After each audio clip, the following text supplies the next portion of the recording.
Hello students. आज हम बात करेंगे यूपीएससी सीडीएस 2026 की, जिसका नोटिफिकेशन रिलीज़ हो गया है आज। और इसकी लास्ट डेट अप्लाई करने की होगी 9 जून 2026 6 बजे तक शाम को। और एग्ज़ाम की डेट है 13 सितंबर 2026। इसकी टोटल वैकेंसीज हैं 451, जिसका ब्रेकअप रहेगा आईएमए में 100, Indian military academy, INA Indian naval academy 26, AFA 32, OTA officers training academy जो मैन की है 275, वुमेन के लिए 18। और इसके अंदर कुछ चेंजेस किए गए हैं। एप्लीकेशन जो फॉर्म हम फिल करते हैं उसके अंदर, जैसे फ़ोटो आपको लाइव फ़ोटो कैप्चर करना पड़ेगा वहाँ पे, ठीक है। और सिग्नेचर का भी एक नया रूल आया है। 3 टाइम्स आपको एक दूसरे के नीचे ऐसे करके, यहाँ पे साइन, यहाँ भी साइन, फिर इसके नीचे ऐसे 3 तरीके से साइन करने हैं, फिर वो अपलोड करने हैं आपको ब्लैक इंक के अंदर, ठीक है।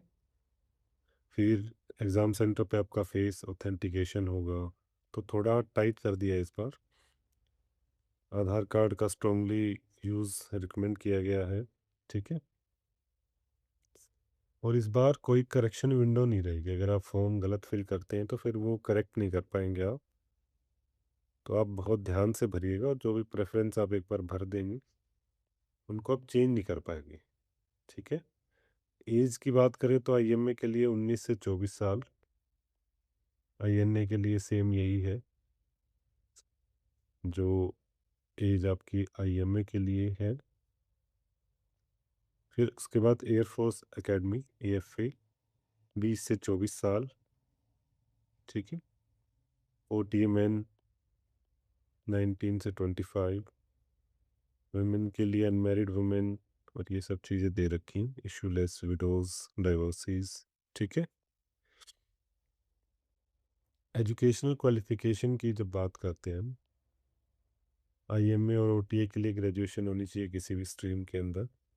आईएनए के लिए इंजीनियरिंग डिग्री या BSc with physics plus maths, 12th class में आपके पास मैथ्स होना चाहिए, ठीक है। एएफए के अंदर ग्रेजुएशन होनी चाहिए फिजिक्स के साथ, प्लस 12th में मैथ्स या इंजीनियरिंग की डिग्री आपकी होनी चाहिए, ठीक है। एग्ज़ाम पैटर्न की बात करते तो इन तीनों का पैटर्न सेम है।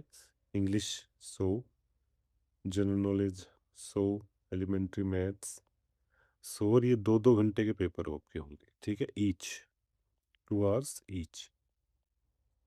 सेम ऐसे ही ओटीए के लिए 100 के हैं, और यहाँ पे भी 2 आवर्स ईच आपका एग्ज़ाम होगा, ठीक है। नेगेटिव मार्किंग रहेगी, ये 0.33 नेगेटिव मार्किंग रहेगी।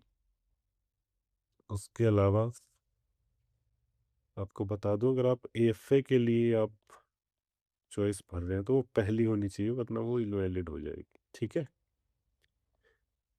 ये एसएसबी का प्रोसेस दे रखा है, स्टेज 1 स्टेज 2,